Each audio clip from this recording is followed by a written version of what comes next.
नमस्कार, मैं हूं मदन राज और आप देख रहे हैं राज तक न्यूज़। मैं इस समय भांवरकुल ब्लॉक में हूं।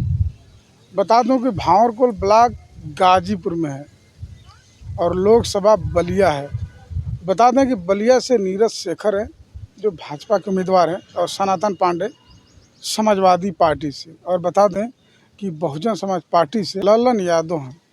और बता दें कि हमारे साथ है नेशनल राष्ट्रवादी के नेता और प्रत्याशी। बता दें कि प्रीतम देव राजभर हैं जो बलिया से ताल ठोकेंगे इन दिग्गजों के खिलाफ। तो प्रीतम देव राजभर जी से पूछेंगे कि इतने बड़े बड़े दिग्गजों के बीच में चुनाव लड़ने का मूड आया कहाँ से, क्योंकि यहाँ पूर्व प्रधानमंत्री का पुत्र नीरज शेखर लड़ रहे हैं, पहले जीते भी, एक बार हारे भी, फिर प्रत्याशी बने हैं। तो प्रीतम देव जी, राज तक न्यूज़ चैनल में आपका स्वागत है। आपका तहे दिल से धन्यवाद कि आप बहुत दूर से चल के आए और आप जैसे पत्रकार बंधु जो हमारे जैसे गरीब लोगों की आवाज़ जनता तक पहुंचाते हैं। तो प्रीतम जी, हमारा सवाल है कि आप गरीब की बात तो कर रहे हैं लेकिन अमीरों के खिलाफ लड़ने जा रहे हैं, तो क्या सोच के लड़ रहे हैं? बलिया में बड़े बड़े दिग्गज हैं, उस बीच में आप जा रहे हैं चुनाव लड़ने। देखिए, एक तरफ देख ही रहे कि प्रधानमंत्री के पुत्र है और मैं मजदूर किसान का बेटा हूँ, ठीक है। तो मैं जो आपको बता रहा हूँ कि उन्होंने, उनके पिताजी जो 8 बार सांसद रहे, 40 साल उन्होंने निकाला, और ये भी नीरज शेखर जी 2 बार सांसद रहे, 10 साल इनका, मतलब 50 साल हाफ सेंचुरी उन्होंने निकाल दिया। और ये क्षेत्रवासी लोग हैं, पूछ लीजिए कि हमारे क्षेत्र में कोई पीजीआई एम्स जैसे हॉस्पिटल नहीं है। अगर हमारे क्षेत्रवासी कोई बीमार हो जाता है तो यहाँ छोटे मोटे हॉस्पिटल है, सिर्फ रेफर सेंटर है और वो रेफ़र कर दिया जाता है बनारस के लिए, और बनारस जाने से पहले लोग ऊपर चले जाते हैं। तो उन क्षेत्रवासियों का कोई आवाज़ नहीं उठा पाता है। और मैं इस क्षेत्र मुहंदाबाद विधानसभा का निवासी हूँ और बलिया लोकसभा का भी निवासी हूँ।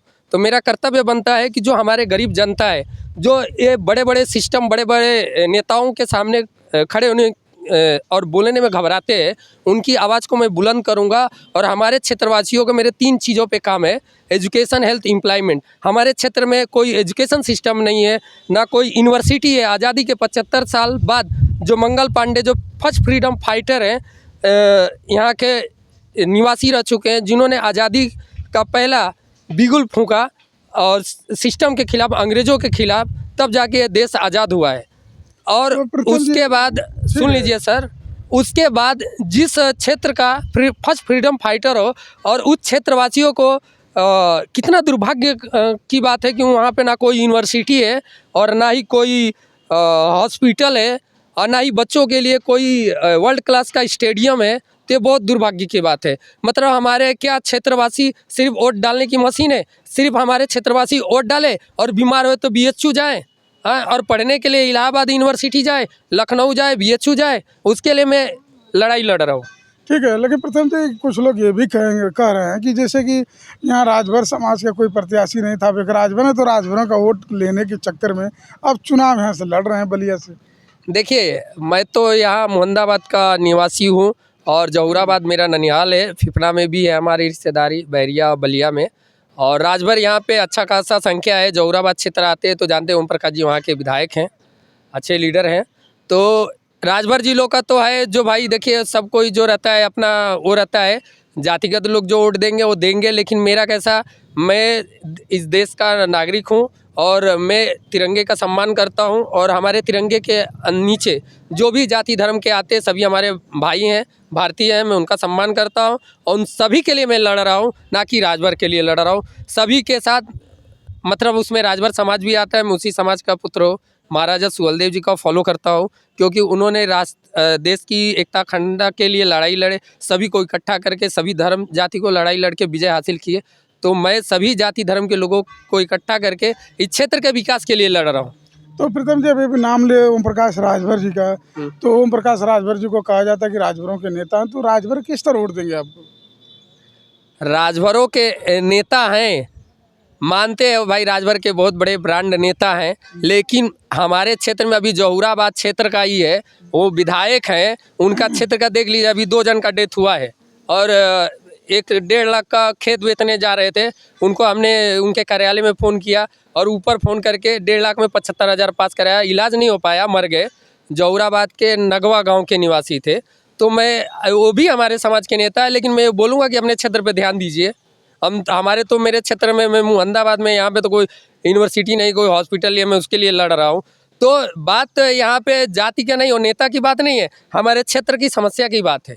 अगर हमारे जनता ने ईमानदारी से, जितने बड़े बड़े नेता हैं उनके जाति के नाम पे, धर्म के नाम पे, या प्रधानमंत्री के बेटे हैं इसके नाम पे बहुत वोट दिया है, लेकिन उन नेताओं ने क्या ईमानदारी दिखाई?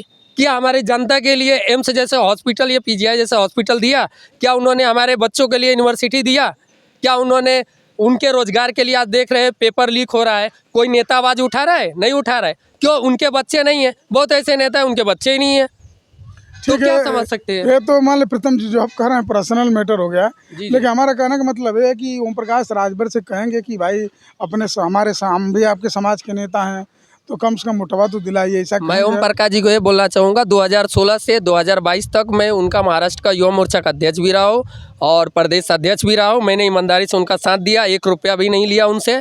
आप पूछ सकते हैं उनसे। तो जैसे मैंने उनको ईमानदारी दिखाई, मैं उनसे भी, हमारे राजनीतिक गुरु, उनसे यही प्रार्थना करूँ कि आशीर्वाद बनाइए, ताकि हमने आपको ईमानदारी दिखाई, आपको वहाँ विधायक से लेके कैबिनेट तक पहुंचाया, तो आप ही का भाई मैं भी शिष्य हूं, मैं भी लड़ रहा हूं, तो आपको ईमानदारी दिखानी चाहिए। और उनके कार्यकर्ताओं लोग को भी बोलूँगा कि जब भी जरूरत पड़ा प्रीतम देव को याद किया और हमेशा मैं खड़ा रहा, तो आप लोग का भी कर्तव्य बनता है कि जाति धर्म से ऊपर उठ के और सम्मान के लिए हमारे साथ खड़े हों। तो आप राष्ट्रवादी जनशक्ति पार्टी के जो प्रत्याशी बने हैं और पहले स्वदेव भारतीय समाज पार्टी में महाराष्ट्र में थे जी। तो उसका कर्ज आप मांग रहे हैं ओम प्रकाश राजभर से, तो यकीन है कि ओम प्रकाश राजभर ये काम करेंगे? जी बिल्कुल देंगे, क्यों नहीं देंगे, आशीर्वाद देंगे। अभी गए थे, मिले थे, उनकी माता जी का भाई शोक सभा था, बहुत दुखद था, मैं पहुंचा। तो भाई जो पारिवारिक संबंध है वो तो रहेंगे ही, भले पार्टी में ने। और उनको मैं बोलूँगा कि भाई कार्यकर्ताओं पर ध्यान दे, कार्यकर्ता लोग नहीं ध्यान देने से पार्टी टूट रही है, बिखर रही है, उसको उनको संभालने की ज़रूरत है, वो संभाले। और मैं चाहूँगा कि भाई वो गए हैं कि गरीबों की बात करते करते और पहुंच गए ऐसे सिस्टम में जिसका विरोध करते थे कि भारतीय जनता पार्टी भोकाल पार्टी है और ये गरीबों का हक मारती है। तो आप गए हैं तो देखते हैं कितने गरीबों का भाई भला करते हैं, वो तो देखने की बात ही पता चलेगी। तो प्रीतम जी हमारा सवाल एक है कि जब आप बात करें गरीबों की, तो राजभर समाज के आरक्षण की बड़ी समस्या है, आरक्षण की लड़ाई चल रही है। आपको क्या लग रहा है आरक्षण कौन दिलाएगा? राजभर जागो दिलाएगा जो मुकदमा लड़ता है हाई कोर्ट में? ओम प्रकाश राजभर जी का दावा कुछ अलग है, कौन दिलाएगा आपके हिसाब से? देखिए, जो सामाजिक संगठन है, मैं उनका तहे दिल से धन्यवाद करता हूँ कि वो बेचारे जी जान से लगे रहते हैं। और दुर्भाग्य की बात है कि जितने नेता लोग हैं खुद नहीं चाहते कि राजभर समाज को आरक्षण मिले। वो तो बैठ गए हैं सिस्टम में और आज अरबोपति है, करोड़पति लोग हैं, लेकिन उन्होंने कभी राजभर समाज की तरफ पलट के नहीं देखा। अगर उनके जगह पे मैं होता ये प्रीतम देव राजभर, तो जो भी गरीब समाज के लोग रहते, चाहे राजभर हो चाहे कोई, अगर पढ़ने में अच्छे हैं और आर्थिक रूप से कमज़ोर है, तो मैं अपने पैसे से उनको वहाँ तक पहुँचाता था। और बीमार होते थे तो अपने पैसे, अपने फंड से उनको इलाज करवाता था, लेकिन उन्होंने नहीं किया। और जितने नेता हैं उनको मैं चैलेंज के साथ कहता हूँ, मैं महाराष्ट्र के अंदर सुहलदेव जयंती मनती है तो गरीब लोग चंदा देते हैं, उस चंदे के पैसे से उन लोगों का फ्लाइट का टिकट होता है और आते हैं और फ्लाइट का टिकट से जाते हैं और होटल का भी खर्चा करते हैं। तो मैं उनको ये बोलना चाहता हूँ आपके मंच के माध्यम से कि जब आप गरीब थे तो लोग चंदा देते थे, नोट वोट सपोर्ट दे के आपको वहाँ तक पहुँचाया था। जब आप बने तो गरीब लोग को भी आप कुछ करिए, उनके लिए हॉस्पिटल के करिए, उन गरीब बच्चों के लिए भविष्य के लिए बात करिए। संगठन वाले इतने मेहनत कर रहे हैं तो आपका कर्तव्य बनते हैं ना कि जितने नेता सिस्टम बैठे हैं, 2-2 कैबिनेट मिनिस्टर बैठे हैं, 1 राज्यसभा सांसद बैठे हैं, कितने विधायक बैठे हैं, वो चाहे तो आरक्षण 1 दिन में मिल जाएगा, लेकिन ये नहीं चाहते हैं। चलो ठीक है, हमारा सवाल अगला है प्रथम जी कि आप बलिया से लड़ रहे हैं, जी। लोग पावरफुल हैं, पैसे रुपया धन बल सब चीज़ में, तो आपके पास तो है नहीं आपके हिसाब से, तो फिर कैसे चुनाव लड़ेंगे आप? क्या कहेंगे जनता के बीच में, क्या कहेंगे? देखिए, जो यहाँ पे आप सिस्टम देखेंगे, जो पूर्व प्रधानमंत्री रहे चंद्रशेखर जी, उनकी भी आप देखेंगे तो वो भी बेचारे गरीब परिवार से आते थे। और मैंने तो स्टडी किया सोशल साइट के माध्यम से, तो पता चला उनकी माता जी दवाई के अभाव में डेथ कर गई और तड़प के जान दे दी। और उसके बाद भी अगर इस क्षेत्र में हॉस्पिटल नहीं है तो बहुत दुख की बात है। तो मैंने देखा है कि जनता जिसको चाहती है, वो गरीब हो अमीर हो, उसको वहाँ तक पहुँचाती है। तो मुझे जनता पे पूरा भरोसा है और क्षेत्र में घूमता हूँ, देखता हूँ कि यहाँ हॉस्पिटल नहीं है, स्कूल नहीं है, कॉलेज नहीं है। तो जनता से मैं यही अपील करूँगा, देखिए मैं आपके गरीब घर का बेटा हूँ और मेरे पास उतने सिस्टम और वो नहीं है, लेकिन मेरी आवाज़ अगर आप तक पहुंचती है तो ज़रूर हमें एक मौका दीजिए, ताकि आने वाले जनरेशन का भविष्य मैं चेंज कर सकता हूँ। क्योंकि मुझे पता है कि आज यूथ बेरोजगार और बेकार है।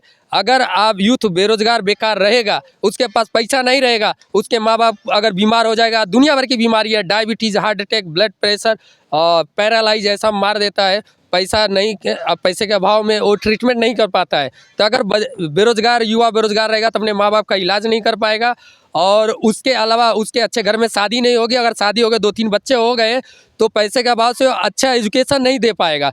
तो युवा बेरोजगार रहेगा तो उसके माँ बाप का लाइफ खतरे में है, उसका खुद का भविष्य खतरे में है, उसकी आने वाली पीढ़ियों का भविष्य खतरे में है। तो मैं युवा हूँ, आप मुझे सपोर्ट करिए। मैं पूरा वचन करता हूँ कि आप लोग का पूरा दीन दशा मैं पूरा चेंज करके दूंगा, और यहाँ का जो एजुकेशन, हेल्थ, एम्प्लॉयमेंट है वो करके मैं दूंगा।